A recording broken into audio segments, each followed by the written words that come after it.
My sister stood up at Christmas dinner, tapped her wine glass like she was about to give a wedding toast, and said, "So, Mom decided I'm getting everything.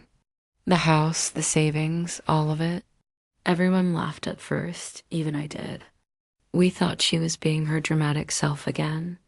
But then I saw my dad's face change, and that was the moment I realized my family had been planning my future without me.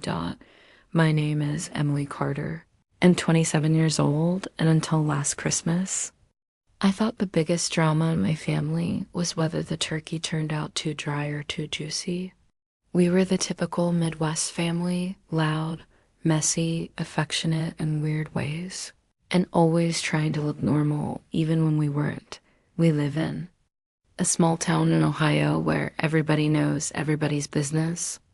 You can't even sneeze at the grocery store without someone's aunt texting your mom about it. My parents, Linda and Mark Carter, were married for 32 years. My mom is the type who starts playing Christmas music in October. My dad is the quiet, get things done type. And my older sister, Hannah, she's the family favorite, the golden child, the one everyone praises, even when she does the bare minimum. I was the responsible one, the reliable one, the daughter who learned to drive herself to school, who paid her way through community college, who worked 2 jobs just to stay afloat. Mom always said I was independent, but now I know it was just an excuse to give Hannah more. Anyway, Christmas Eve was always a big deal in our house.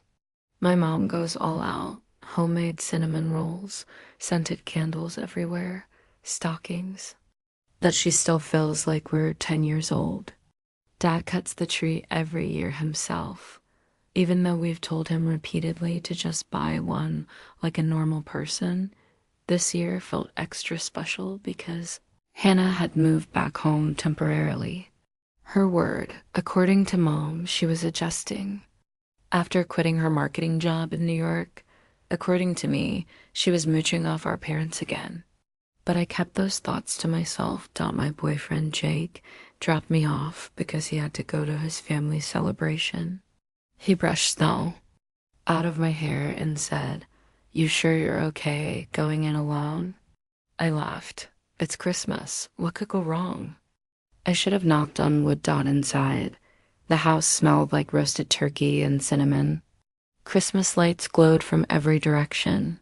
Mom rushed to the door, hugging me so tight I could barely breathe. "There's my girl. You're late." I smiled. "Good to see you too."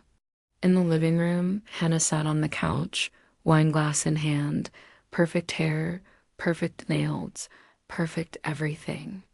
She looked like she was posing for a magazine cover. "Hey, Em," she said with a sugary smile. I muttered, "Hey." Dad walked in from the kitchen holding a tray of appetizers.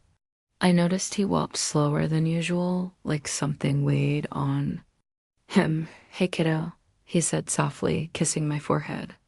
"Everything all right?" "Yeah, you." He didn't answer directly. He just nodded and went back to the kitchen. I should have realized something was off right then. Dinner started normally. Mom said a prayer that lasted so long I was convinced she forgot half the Bible. Dad carved the turkey with his usual precision. Hannah talked about how stressful transitioning back from New York had been, though she conveniently left out that she'd quit her job without a plan. I stayed quiet, sipping my water, trying not to roll my eyes. Then came the moment. Hannah tapped her wine glass with a fork. Ting, ting, ting. Everyone looked up. She stood with the confidence of a CEO announcing a merger. "Okay," smiling broadly. "I have an announcement." Here we go, I thought. She's engaged. She's pregnant. She booked a commercial. Something dramatic, but no. It was worse. "So," she said proudly, after a lot of talking, "Mom and I decided that when, they're gone, I'll be the one getting the house. And most of the savings, the important stuff." My fork dropped onto my plate with a loud clink. Mom nodded, eyes shining with excitement. Dad froze mid-cut. And of course, Hannah continued, flipping her hair, Emily will get something too. I mean, she has Jake, she's independent, she... Be fine. I blinked. I'm sorry, what? Mom's tone changed instantly, firm, dismissive. Emily, don't start. We talked about this. It just makes sense. That word again, sense, practical, logical, meaning convenient for Hannah. Dad carefully put the knife down. Hannah, he said quietly, sit down. She laughed nervously. Dad, I'm just explaining. I said sit down. His voice echoed across the dinner table. Hannah slowly lowered herself into her chair. Mom stared at him like he'd just insulted the Pope. I whispered, so you planned all of this without me? My future? My place in this family? Mom rolled her eyes. Emily, you're always emotional about everything. We just thought... Dad slammed his hand on the table.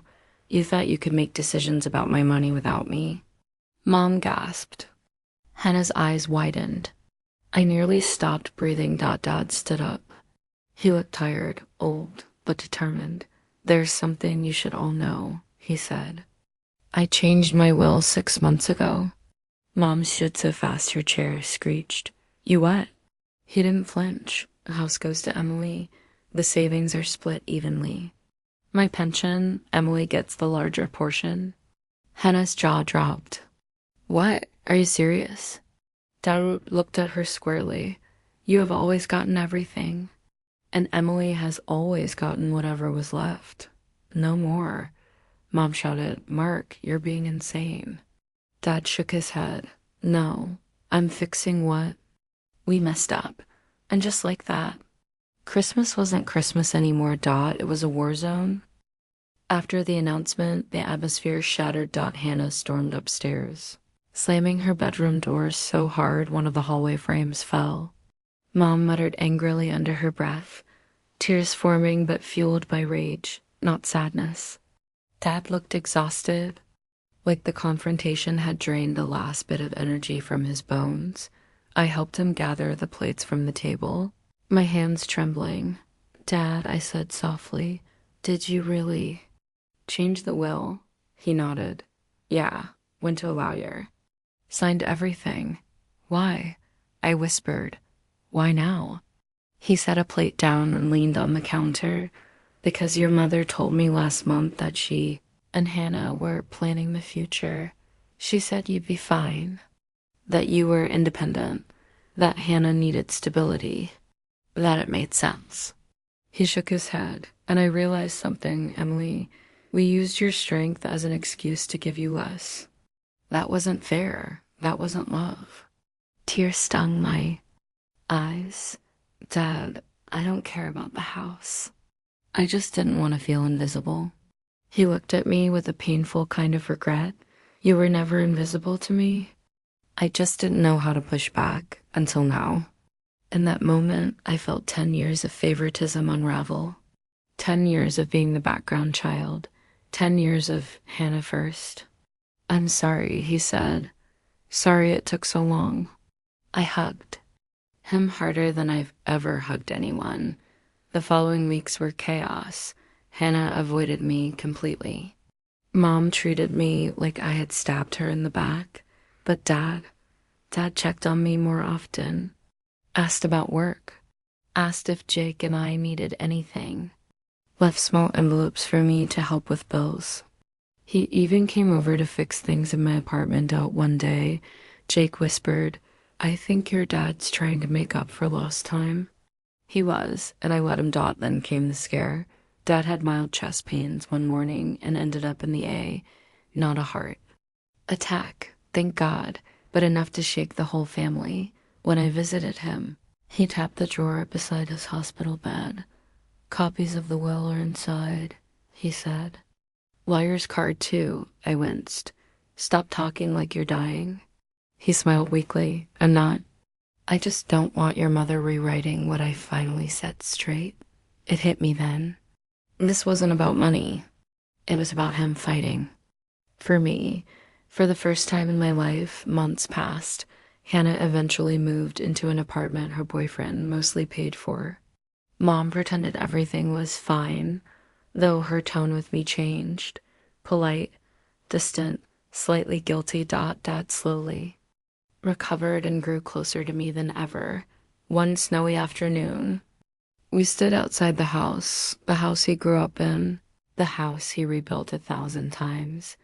Dad, I said, brushing snow off my coat, I don't want the house, I want you. He smiled, eyes soft. That's why you deserve it.